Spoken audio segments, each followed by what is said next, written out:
Magandang araw sa ating lahat. So ngayon, tatalakayin natin si variation problems naman involving algebra pa din.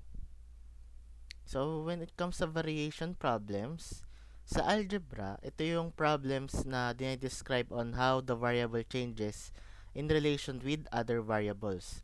So it includes formulas, relationships between variables, whereas a proportionality constant k is present and connects the changes in the values.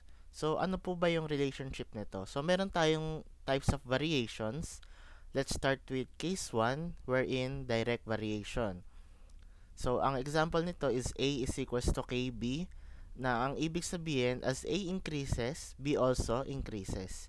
And as A decreases, B also decreases. So ibig sabihin kapag umangat yung value ni A, aangat din yung value ni B. Ngayon, kapag umangat yung or bumaba yung value ni A, bababa din yung value ni B. So kapag aangat si A, aangat din si B, and then bababa si A, bababa din si B. Okay? So meron silang direct relationship to each other. Next, we have inverse variation. So ito naman po ay A is equals to K times 1 over B, or A is equals to K over B. From the word itself, inverse, so whereas A increases, B decreases, and as A decreases, B increases. So dito sa lungat naman siya. Kapag tumaas yung value ni A, bababa yung value ni B. Kapag bumaba yung value ni A, tataas naman yung value ni B. Ayan, so meron tayong dalawang variations on the screen wherein si direct tsaka inverse. So kapag i-graph natin siya, ito yung magiging representation na. Unahin natin si direct variation. Si direct variation, it's just a line na kung mapapansin natin, from the origin or 0, 0, so habang umaangat yung line, tumataas din yung value ni A tsaka tumataas din yung value ni B. Okay? And kung manggagaling ka naman sa pinakatuktok ng line na color blue, so kapag bumaba naman siya, bababa yung value ni A and bababa din yung value ni B. Okay? So, meron silang direct relationship to each other. And then, meron tayong inverse graph dito or sa inverse variation na kapag umangat si A, bababa yung value ni B. Kapag bumaba naman si A, tataas yung value ni B. So, ganito naman yung graph niya for inverse variation because A has inverse relationship with B. Okay? Okay, next. So, yun nga, meron tayong case 1 and meron tayong case 2.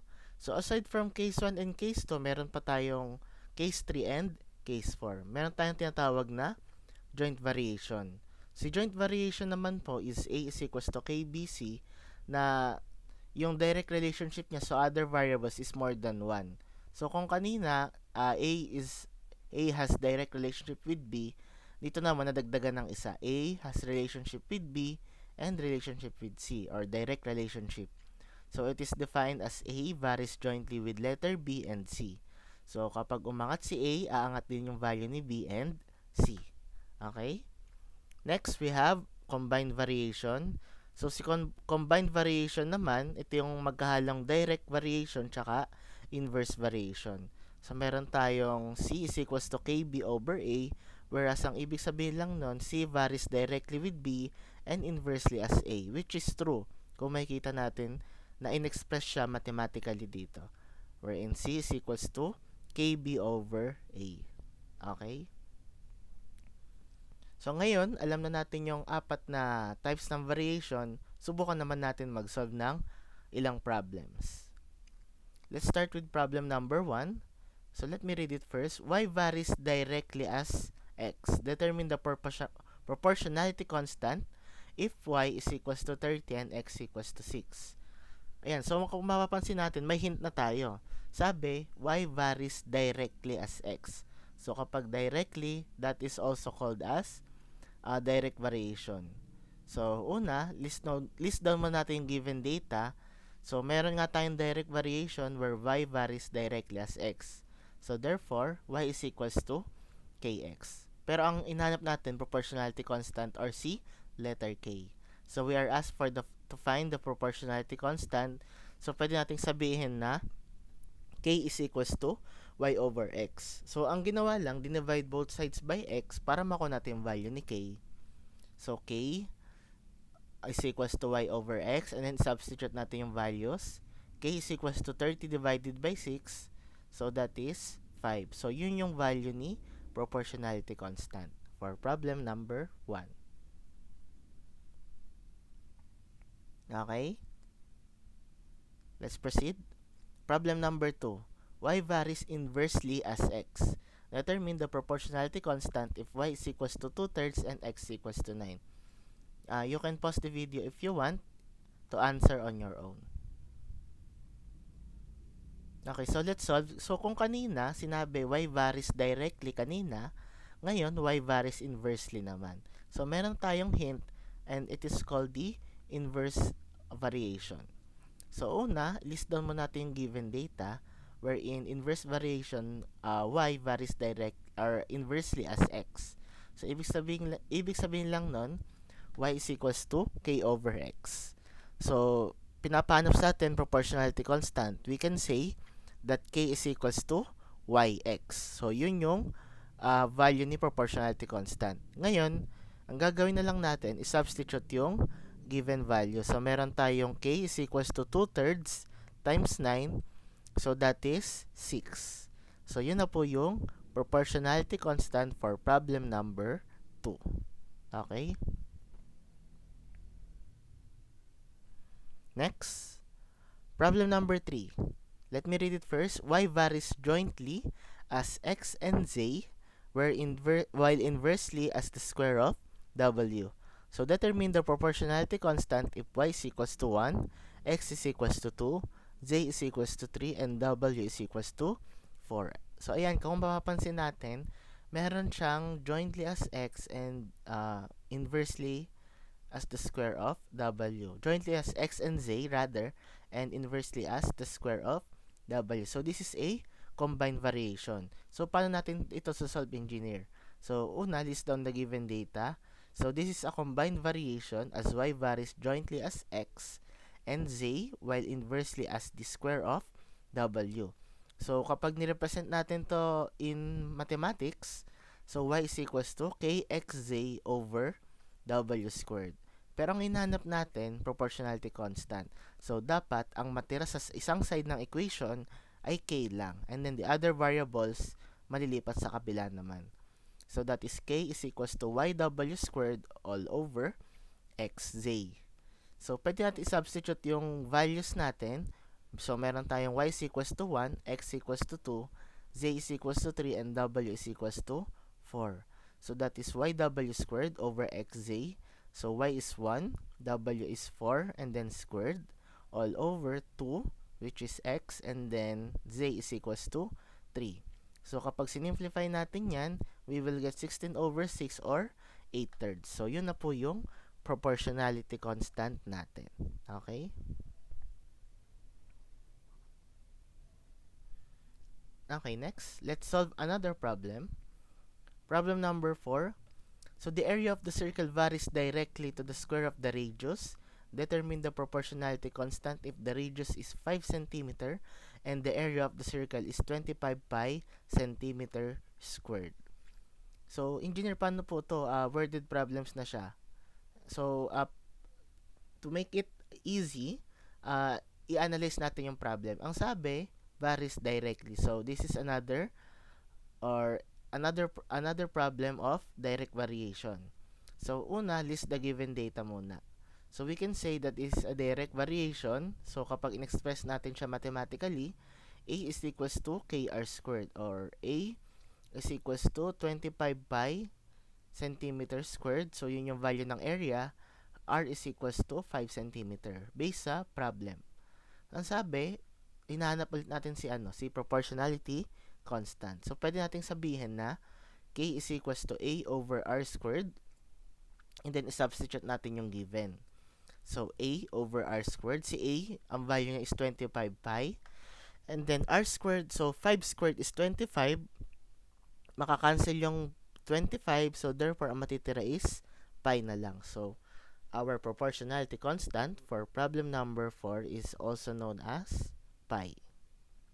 Okay?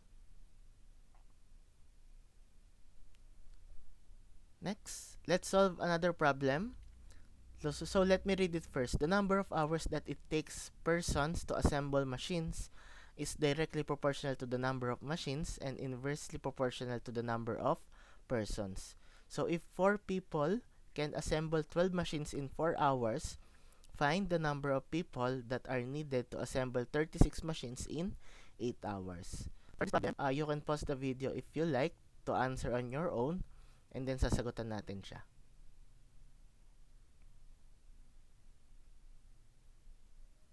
Okay, so let's solve for problem number 5. So, engineer, paano po pag ganito naman yung problem? So, pinakauna, list down the given data. So, meron naman tayong given data na H sub 1. So, sa unang scenario, if 4 people can assemble 12 machines in 4 hours. So, yun muna yung if 4 people can assemble 12 machines in 4 hours. So, meron tayong H sub 1. Okay, that is 4. M sub 1 is equals to 12. P sub 1 is equals to 4. So, engineer, ano po ba yung H, M, and P? So, meron tayong hours, which is represented as H sub 1. M, which is the machines sa unang scenario. Yung sub 1, yun yung unang scenario. And then, P sub 1, or the number of persons sa unang scenario. And then, focus naman tayo sa pangalawa. So, find the number of people that are needed to assemble 36 machines in 8 hours. So, ano yung given natin? So, meron tayong H sub 2, that is 8 hours sa second scenario, kaya sub 2 na siya. And then, M sub 2, which is the number of machines, 36.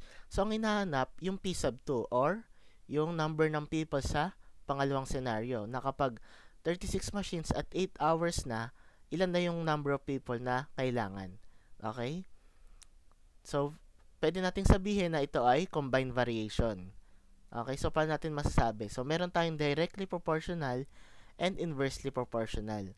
So, gaya nga na sinabi ko kanina, si combined variation ay magkahalong direct tsaka inverse. So, pwede natin isulat na H is equals to Km over P, whereas H is equals to hours, directly proportional to the machines, number of machines, all over to, are inversely proportional to the number of persons. So, si K, proportionality constant pa din. Okay? So, engineer, paano po to? So, ang gagawin natin, we are asked to find how many people. So, we can say that K is equals to HP over M. So, ang ginawa natin, hiniwalay natin si proportionality constant. Okay? HP over M. So, pwede natin masabing H sub 1, P sub 1 over M sub 1 is equals to H sub 2 times P sub 2 over M sub 2. So, si K sa unang scenario and pangalawang scenario have the same value of proportionality constant. So, yun lang yung ibig sabihin nun kaya tayo nag-equate. So, recta substitute na. So, we have H sub 1, P sub 1, M sub 2 is equals to H sub 2, P sub 2, M sub 1. So, i-rearrange muna natin yung equation. So, meron tayong P sub 2, which is yung hinahanap, is equal to H sub 1, P sub 1, M sub 2 over H sub 2, M sub 1. So, substitute natin yung given. Ano sa H sub 1? That is 4. P sub 1, that is 4. M sub 2, that is 36, all over H sub 2, that is 8. M sub 1, that is 12. So, 4 times 4, 16, times 36, all over 8 times 12. Ang sagot natin ay 6. So, ang kailangan lang pala na tao sa pangalawang scenario is 6 people to assemble 36 machines sa loob ng 8 oras. So, that is for problem number 5. Okay, so that is all for variation problem. So, for more videos na ganito, you can subscribe to my channel at Engineer MCZ Lectures. And you can also search on TikTok at Engineer MCZ Lectures. So, yun lang at maraming salamat sa pakikinig.